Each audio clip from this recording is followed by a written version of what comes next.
guys, perkenalkan nama saya Riliana Tamara Sinomora, mahasiswa dari Universitas Negeri Manado. Hari ini saya akan mempresentasikan tentang teori kepribadian yang diambil dari Abraham Maslow. Sebelum kita masuk ke materi kita, saya akan membahas apa yang perlu kita bahas di dalam video ini, yaitu substansi materi yang akan saya bahas itu biografi dari teori kepribadian humanistik yang diambil dari teori Abraham. Dan yang kedua itu konsep-konsep penting dalam teori humanistik. Begitu juga dengan contoh teori humanistik kesehari-harian saya. Pertama, biografi. Dan hari ini saya akan menjelaskan teori humanistik aktualisasi diri.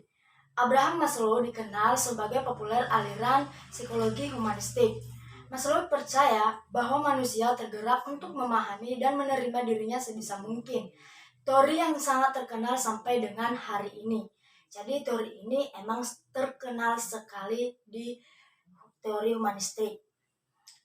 Jadi psikolog humanistik ini percaya bahwa setiap orang memiliki keinginan yang kuat merealisasi potensi-potensi dalam dirinya. Untuk mencapai tingkat aktualisasi diri ini, untuk membuktikan bahwa manusia tidak hanya bereaksi terhadap situasi yang terjadi di sekelilingnya, tapi untuk mencapai sesuatu yang lebih. Maslow ini mempunyai teori yaitu hierarki kebutuhan. Maslow menggunakan piramida sebagai peraga untuk memvisualisasi gagasan mengenai teori hierarki. Jadi teori hierarki kebutuhan ini ada 5 macam. Yang pertama, kebutuhan fisiologi atau dasar. Yang kedua, kebutuhan akan rasa aman. Dan yang ketiga, kebutuhan untuk dicintai dan disayangi. Keempat, kebutuhan untuk dihargai. Kelima, kebutuhan untuk aktualisasi diri. Yang pertama, saya akan menjelaskan apa yang dimaksud dengan kebutuhan fisiologis. Pada tingkat yang paling bawah terdapat kebutuhan yang bersifat fisiologi, kebutuhan akan udara, makanan, minuman, dan sebagainya, yang ditandai oleh kekurangan defisi sesuatu dalam tubuh orang yang bersangkutan. Kebutuhan ini dinamakan juga kebutuhan dasar atau basic need. Yang jika tidak dipenuhi dalam keadaannya yang sangat ekstrim, misalnya kelaparan, maka jika kita mengalami kelaparan,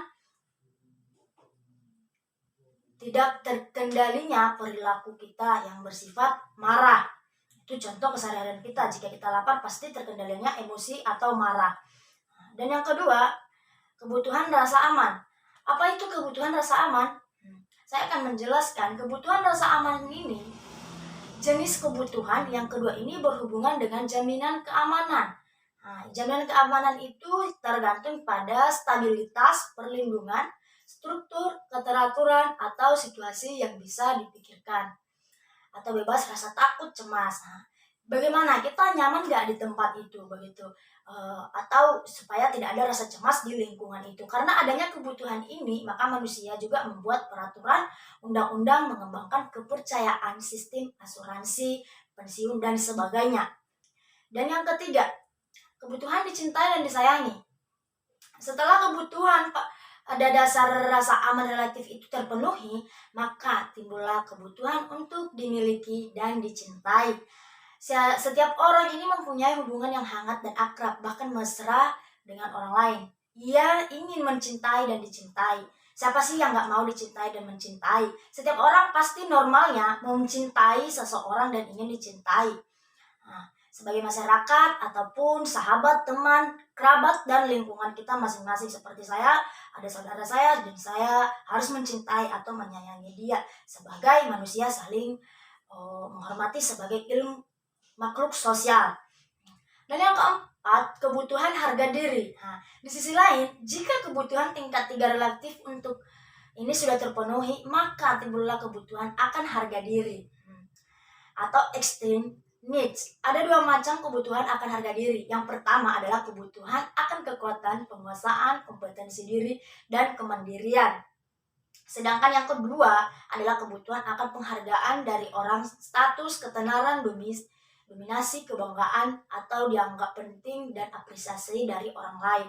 Nah, sebagai contoh sehari-harinya, kita harus sebagai makhluk sosial harus saling menghargai di dalam sebuah antar kelompok ataupun antar individu, atau di dalam suatu kantor kita harus menjaga status kita sebagai apa. Contoh, status saya sebagai mahasiswa yang dimana saya harus juga dihargai untuk menciptakan atau sebuah kreasi dan mempertahankan kebanggaan atau mempercayakan kepercayaan. Yang kelima, kebutuhan aktualisasi diri. Nah, kebutuhan aktualisasi diri ini merupakan kebutuhan yang terdapat 17 meta. Kebutuhan yang tidak tersusun secara hierarki, melainkan saling mengisi. Nah, jika berbagai meta kebutuhan tidak terpenuhi, maka akan terjadinya meta patologi seperti apatisme, kebosanan, putus asa, atau tidak punya rasa humor, atau tidak punya lagi ketersaingan, mementingkan diri sendiri, kehilangan selera, dan sebagainya. Maksud dari yang kelima ini, kebutuhan aktualisasi diri ini, jika dalam 4 kebutuhan itu tidak terpenuhi, maka terjadinya kebosanan, rasa humor, hanya mementingkan diri sendiri. Padahal di dalam humanistik ini menjelaskan perlunya kita dihargai, atau butuhnya manusia itu dibutuhkan antara rasa aman.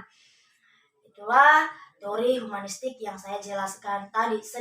Jadi kesimpulan dari teori humanistik ini menjelaskan dalam pandangannya, belajar bertujuan untuk menjadikan manusia selayaknya manusia.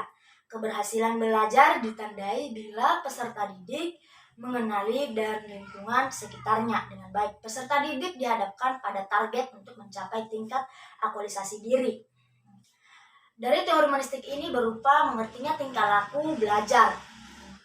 Maslow ini terkenal sebagai bapak aliran psikologi humanistik. Ini kesimpulannya, guys. Nah, psikologi humanistik, ia yakin bahwa manusia berperilaku guna mengenai dan mengapresiasi dirinya sendiri sebaik-baiknya. Teori ini yang termaksud hingga saat ini memiliki kebutuhan. Nah, manusia ini terdorong guna mencukupi kebutuhan dalam teori psikologi, yaitu semakin besar kebutuhan, maka pencapaian yang dipunyai oleh individu semakin sungguh-sungguh menggeluti sesuatu. Itulah video yang saya presentasikan pada pagi hari ini. Semoga bermanfaat. Jika ada kesalahan atau masukan boleh diberikan pada penonton. Terima kasih, selamat pagi. Saya Riliana Tamara Simamora dari Universitas Negeri Manado.